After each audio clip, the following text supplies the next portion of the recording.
What I'm about to share with you, it's top secret. Did you know that you could become a real estate investor by simply putting 3 to 5% down on multiple transactions? And you can duplicate what I'm about to share with you up to 4 different times. You heard it right, 4 different transactions, and on each of these transactions, you'll put down 3 to 5% down. What I'm about to share with you, it's one of the biggest well-hidden secrets in this industry, and nobody's really talking about it. Today, in this video, I'm gonna explain to you detail by detail when to execute this method, how to do it, and what type of paperwork you'll need to present to the bank. My name is Joel Ventura, and I sincerely hope that you're having a fantastic day. I've been doing and helping my community in real estate for over a decade now. Without further ado, let's talk about real estate, guys.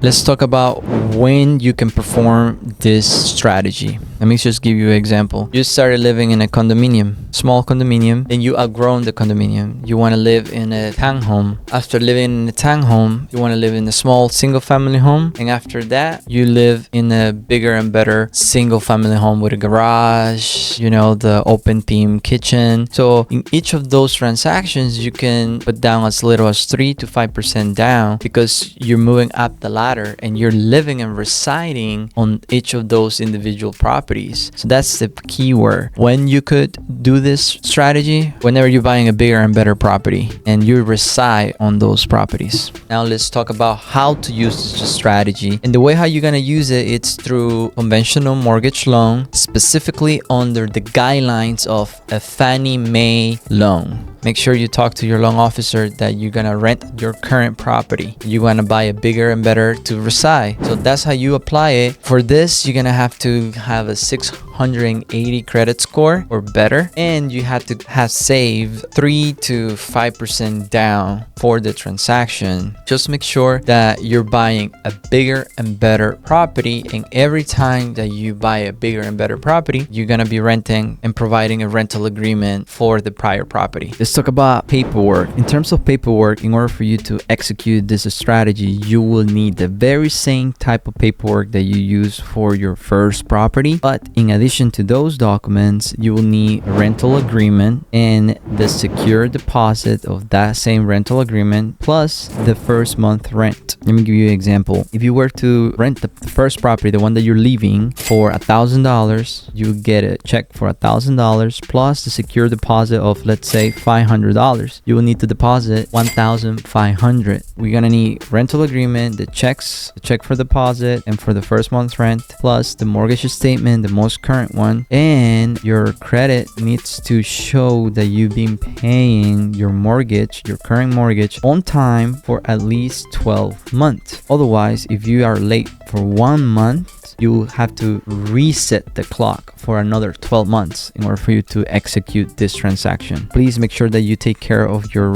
current mortgage and you pay it on time. Now, let's say that you already have 2 properties and you're looking for a 3rd property or a 4th property. I'm putting an example as if you were to have at least a year with 2 properties. So on the 2nd year, you want to get a 3rd property. You will need to file taxes, filing a Schedule E showing that you're renting a property for at least 12 months in order for you to get your 3rd property. And the same scenario for your 4th property. These are all the documents that you need in order for you to keep on buying properties for at least 3 to 5% down without any problems. And if you have any questions, any concerns, please don't hesitate to leave them on the comment section or feel free to contact me. Looking forward to seeing you in the next video.